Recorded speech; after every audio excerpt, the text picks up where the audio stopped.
So we happen to be in one of the shrines in the castle. Yes, this is Nana Taber, Okay. the highest deity in the whole Cape Coast. Of the land. Yes, the entire Owa, that is Cape Coast in English, has 77 deities. Okay. And this happens to be the boss.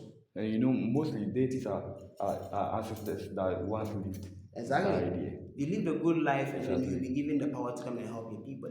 And so this is the highest deity of the land. Okay. A time comes during September when the Ogwa festival is about to be celebrated. They don't allow anybody to come to the castle except the king and his entourage, together with other priests. They come to perform rituals, asking Nana Harbor if indeed it is right for them to actually perform the festival. If he says no, then they have to go and come back to compensate. Why it is saying no? So the time Nana Harbor say yes, nobody can just go out and say you are celebrating people's festival. That will never happen. So this happens to be our way of life. So let our fellow Africans embrace who we are. Exactly. This is our culture. This is our way of life. These are our ancestors. What they lived, the life they lived, their ways of doing things. So we should rather embrace it than trying to run away from it. Exactly. Now, all the chambers we visited, if you had checked the way it is rectangular in shape, all the chambers, with the exception of this, because this part actually comes here, destroying the rectangular image of it. But this was not part of the original plan. Yes, just like there's a door here, the door we came from. Just like there's a door there. Yes, there's also a door here. That led the slaves into a very long tunnel to the gate of no return. And so you would never come up again. But when the slave trade was abolished, 1833, 1834, Captain George McLean was sent to actually seal the place to signify the end of slave trade. And so they built this.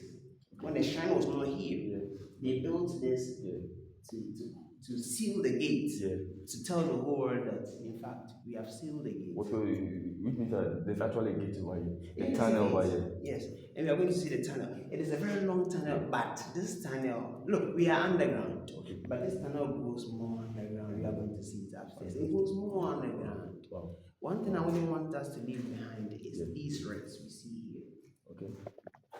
Our brothers and sisters, mothers and fathers that came from the diaspora, they came and brought this here for the spirit that actually fought for us. Look, we got to a time, oral tradition tells us that I may do something to piss off the leaders that are here because I want to free myself. So when that happens, they come and kill me or take me away to punish me. When they are coming now, you are my friend. So automatically you tell me that, look, I'm going to give you this chance. Make sure you do something better with your life. So immediately the soldiers come in, you get up and say, it was me. So our own brothers sacrificed for some of our brothers to live tomorrow.